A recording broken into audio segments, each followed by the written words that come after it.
Welcome friends to my channel fun with cooking. आज मैं कुदरूम या खट्टा फल का चटनी बनाती हूँ। विंटर में ये वाली फ्रूट्स मार्केट में अवेलेबल होती है। चटनी, अचार, जैम बनाने के लिए ये इस्तेमाल होता है। तो आज सिंपल चटनी का रेसिपी आप लोगों के साथ शेयर कर रही हूँ। पसंद आए तो मेरे चैनल को लाइक, शेयर और सब्सक्राइब करने का रिक्वेस्ट रहा। ये कुदरूम है, इसको गंगोरा, रसेली कई नामों से जाना जाता है। खट्टा फल भी बोला जाता है। तो इसको मैं पहले धो के साफ़ कर लिया। अब इस फ्रूट का पूरा पार्ट यूज़ नहीं होती है, सिर्फ आउटर पार्ट जो रेड कलर का पार्ट है उसी को इस्तेमाल किया जाता है।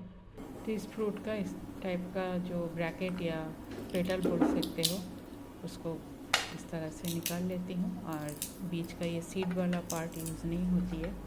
तो सारे फ्रूट्स का मैं इस तरह से सेपरेट कर लेती हूँ। सारे पेटल को मैं सेपरेट कर लिया और सीड वाला जो पार्ट है इसे फेंक देती हूँ। चटनी के लिए पहले थोड़ा सा रोस्टेड पाउडर बना लेती हूँ। 1 चम्मच जीरा, 1 चम्मच सौंफ, 1/4 चम्मच मेथी। लो फ्लेम पे इसे ड्राई रोस्ट कर लेती हूँ। उसके बाद इसे दरदरा पीस लूँगी। मसाला रोस्ट हो गया है, गैस बंद कर देती हूँ और इसे ठंडा होने देती हूँ। ठंडा होने के बाद इसे ग्राइंड कर लूँगी। पैन में थोड़ा सा तेल डाल देती हूँ। 1/4 चम्मच 5 फोड़न। 5 फोड़न में सौंफ, जीरा, सरसों, मेथी और काली मिर्च है। इसे अच्छी तरह से फ्राई होने देती हूँ। ये बन चुकी है। अब जो कुदरूम का पेटल को मैं सेपरेट करके रखी थी उसको डाल दिया। थोड़ा सा चला लेती हूँ, फ्राई नहीं करनी है। 1 पिंच हल्दी का पाउडर, स्वाद अनुसार नमक, थोड़ा सा मिर्ची का powder, Kashmiri red chilli powder mix कर लेती हूँ। बीच मिलते ही ये नरम हो जाता है। थोड़ा सा पानी डाल दिया और मीडियम फ्लेम में कवर करके इसे 2-3 मिनट पका लेती हूँ। 2-3 मिनट हो गया है, एक बार चेक कर लेती हूँ। पेटल ऐसे नरम हो गया है, फिर भी मैं से मैश कर देती हूँ जिससे चटनी बिल्कुल ठीक बने।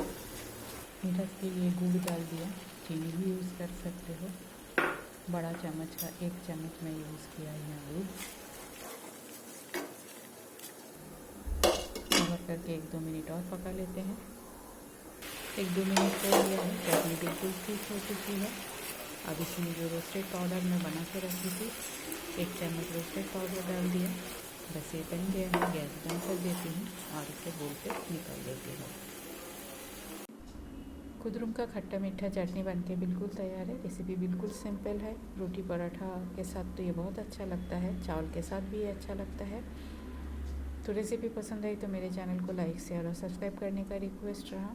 थैंक्स फ्रेंड, मेरे वीडियो देखने के लिए। आगे भी बने रहिए। होममेड सिंपल हेल्दी रेसिपी मेरे चैनल पे अपलोड होती है। न्यू व्यूअर्स के पास मेरा रिक्वेस्ट है, अगर सब्सक्राइब नहीं किया तो सब्सक्राइब जरूर कीजिए। आज यहाँ तक ही, मिलते हैं कोई और एक रेसिपी के साथ। तब तक के लिए bye, have a good day.